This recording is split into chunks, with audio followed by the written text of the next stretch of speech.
सतगुरु की प्यारी सात संगत जी, आप देख रहे हैं MSG न्यूज़ टीवी। मैं आपका स्वागत करता हूं। आज की बड़ी खबर, पूज्य पिताजी गुरमीत राम रहीम जी पर चल रहे छत्रपति हत्या मामले की 29 अगस्त की सुनवाई जो पंजाब और हरियाणा हाई कोर्ट में हुई। इस सुनवाई में सबसे अहम बहस मेडिकल रिपोर्ट को लेकर रही। CBI और बचाव पक्ष दोनों ने अपने अपने तर्क रखे और अदालत के सामने अलग अलग पहलू पेश किए।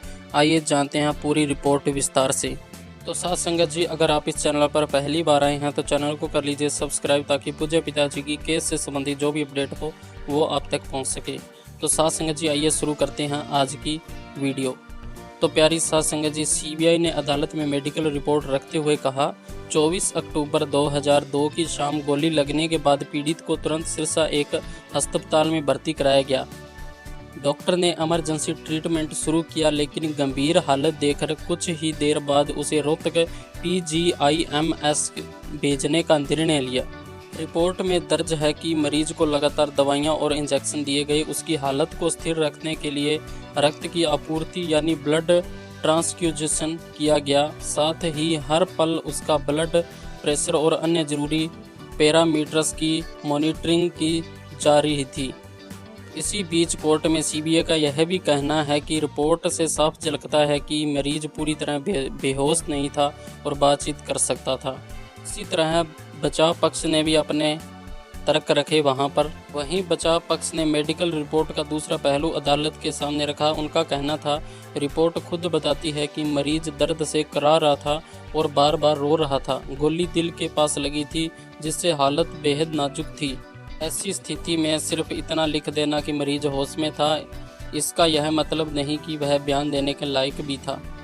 होश में होना और बयान देने की स्थिति में होना, ये दोनों अलग अलग बातें हैं। उनका सवाल था कि आखिर रिपोर्ट में यह क्यों नहीं लिखा गया कि मरीज ने बयान देने की कोशिश की या वास्तव में बयान दिया या भी नहीं।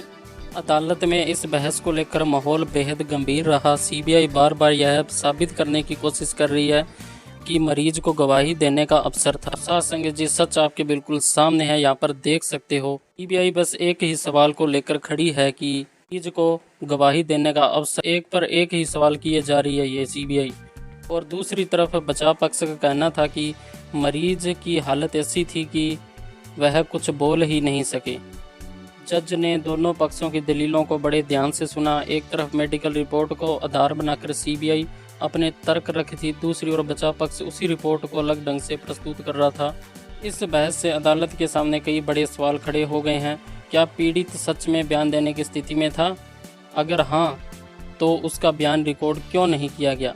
अगर नहीं, तो फिर रिपोर्ट में होश में होने जैसी बातें क्यों दर्ज हैं? क्या मेडिकल रिपोर्ट को लेकर कोई अस्पष्टता छोड़ी गई थी?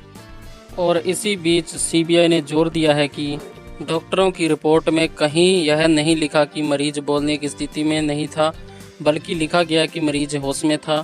कोर्ट ने दोनों पहलुओं को रिकॉर्ड पर लिया है और कहा है कि इस पर अगली सुनवाई और गहराई से विचार किया जाएगा।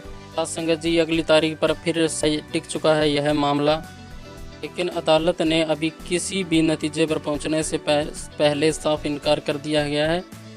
फिलहाल इतना ही। आप देख रहे हैं MSG न्यूज़ टीवी। अगर आपको यह रिपोर्ट जानकारी पूर्ण लगी तो वीडियो को लाइक और शेयर करना ना भूलें और चैनल को सब्सक्राइब करना ना भूलें। मिलते हैं नेक्स्ट अपडेट के साथ। धन धन सतगुरु तेरा ही आसरा।